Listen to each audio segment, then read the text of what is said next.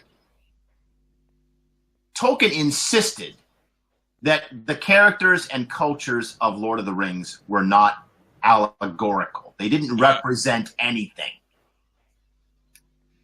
And yet his people of Rohan, the Rohirrim, the writers of Rohan, they speak Old English when they speak.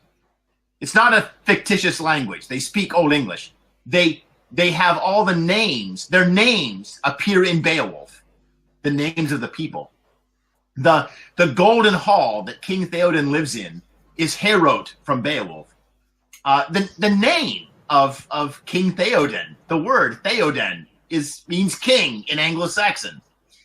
And all of their culture and arms and armament and food and drink and clothing are all exactly identical to Anglo-Saxons.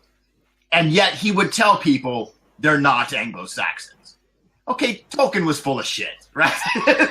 but he was trying to say, well, they're fictional. Well, but then the same thing happens with, for example, his dwarves, who are, and I'm going to tread on some delicate ground here, if you're a Tolkien lover or a Tolkien critic.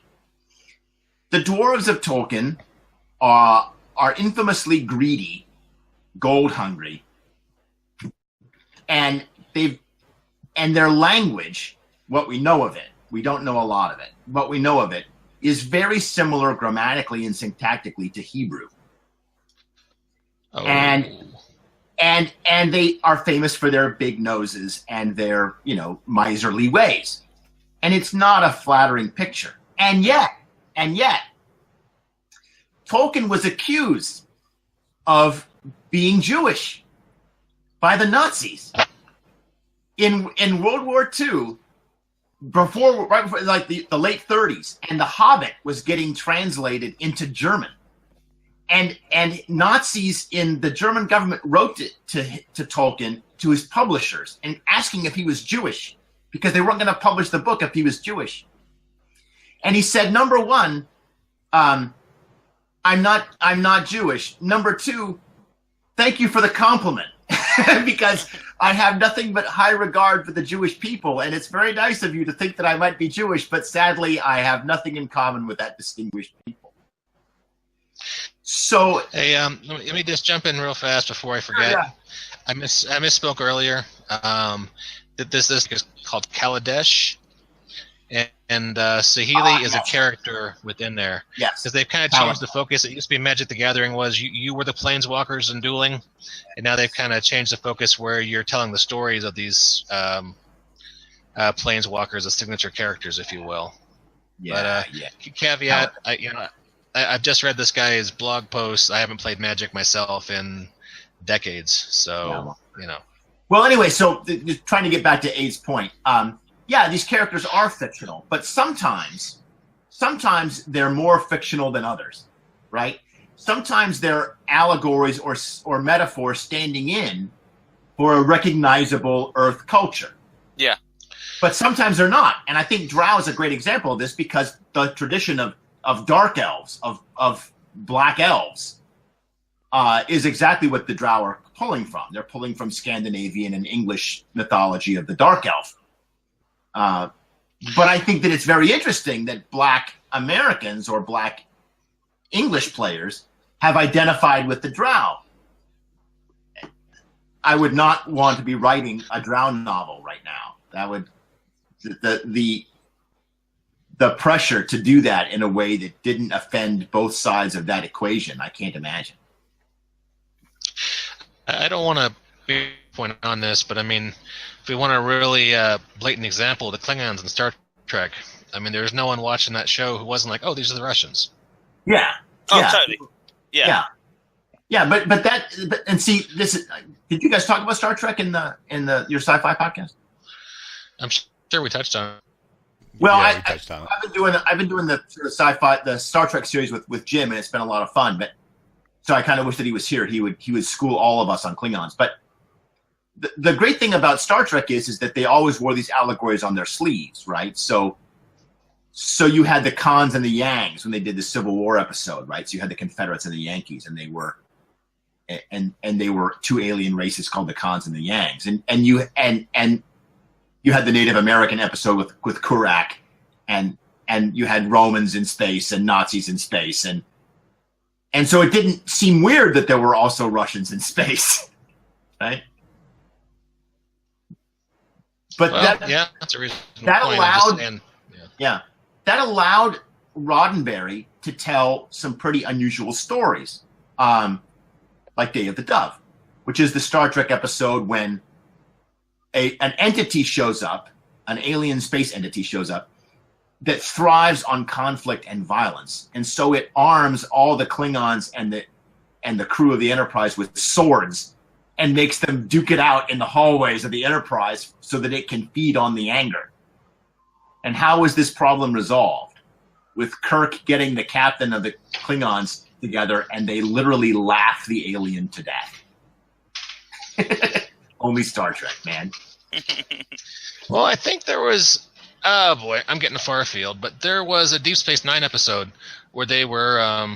It was one of the ones who were dealing with succession in the Klingon Empire, and we're talking about how not like it used to be in the old days, and things weren't this way or that way, and. The symbiote lady, the Trail, says, well, when was the last time, maybe they have exactly the leadership they deserve. When was the last time there was a leader of the Empire you even liked or even respected? Yeah. And she kind of went on at length, and I was like, oh, they're talking about America now, aren't they?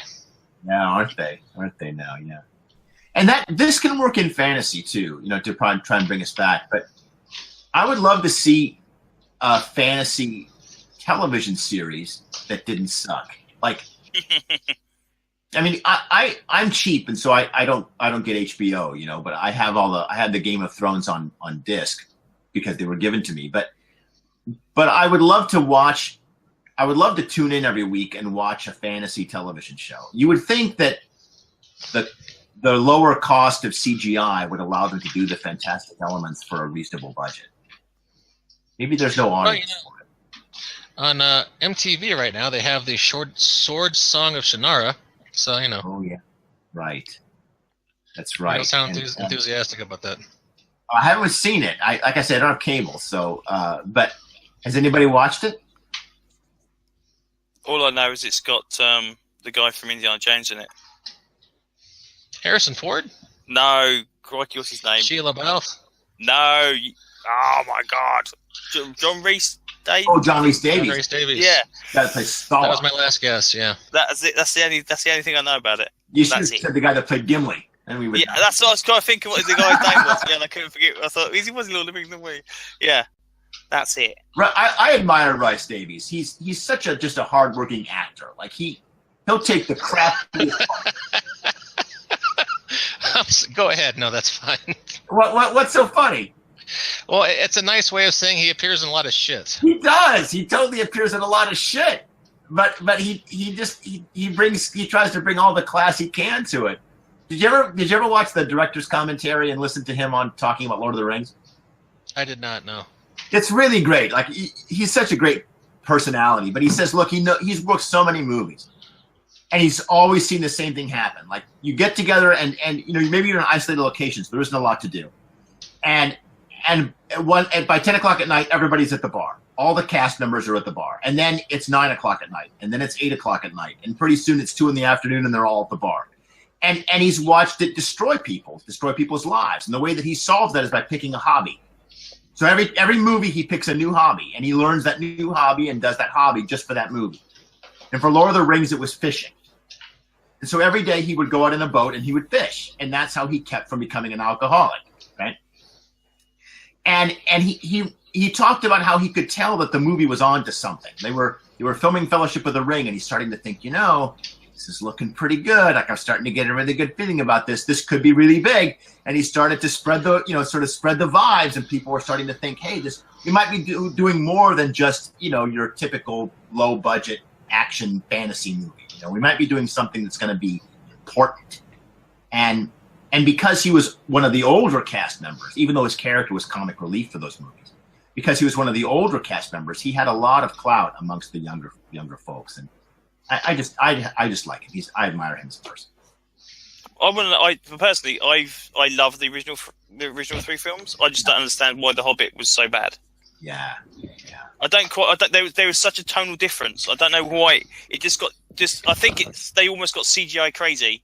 Yeah. And decided, hey, we've got dwarves that can jump out of barrels, and Aragorn can do this now, and look at him do that. So it just seems. I remember reading The Hobbit when I was really young, and I do not remember that much stuff happening then in them bloody barrels. Yeah. I just remember him just going down the river, and that's it. I do not remember all this. Yeah. Ballet dancing dwarves. There's a couple of things. You've touched on a few different things, which I think all contribute. The first thing you notice that there's a big tonal difference. And the truth is that the Hobbit is very tonally different than Lord of the Rings for like the first half of the book. Like, Tolkien had never written a novel before. And the beginning of The Hobbit is very much a children's book. And he says things like, I'm not going to tell you what happened to this donkey because you're a kid and it'll make you cry. And he skips over things, which he acknowledges later was a huge mistake because kids hate being told that you're a child, and so I'm not going to tell you the important stuff. And the kid's like, no, don't treat me like a kid. Well, he finally figured it out. Like, as he was writing the book, it gets mature fast. It takes about 5 or 6 chapters. But by the time he gets to Gollum, the Riddles in the Dark chapter, he is all in. Like, it is as dark and heavy as he can make it. And so it's more, but the first half of the book is very different. They're all making jokes and singing songs and breaking plates, right? In Bag End. And it's so maybe some filmmakers might not know how to handle that. Like, what do you do with that? People come to your movie expecting Lord of the Rings, and they're going to get like a Disney flick. How do I bridge that gap? That was a challenge. And then second, you're totally right about the CGI thing. CGI has become just so cheap and so easy, and Jackson's addicted to it. And he pretty soon it's sandworms in Middle Earth. So speaking of sandworms in Middle Earth, we lost Mike. This would probably be a good part to cut and run for episode 1 of the fantasy series. We'll come back for Fantasy: The Two Towers. That's so what we're calling it, Fantasy: The Two Towers. It is. And the middle book always sucks. It's always like the worst of the trilogy because nothing ever happens in it, right? Oh, that's why we're going to discuss the D&D movies then. I have a fondness for the D&D movies. I kind of like them. Not the first one, but the one that they the direct-to-video one that the one about that had the Draco Lich in it. The third one's very good as well. And I love it because they just straight up call it a D&D movie. Like, okay, don't split the party, protect the cleric, check for traps. Like, it is, it's straight up, and I love that. But the early ones are, of course, just Well, we'll probably call this a podcast. Jason, Aid, thank you so much for coming out. You're going to come back for part 2, the Two Towers. If you're listening, guys, tell us who else we should have on here because you got to shut me up. Awesome. And we thank Mike, who somehow disappeared from the connection. But with that, Bamf, and we're out.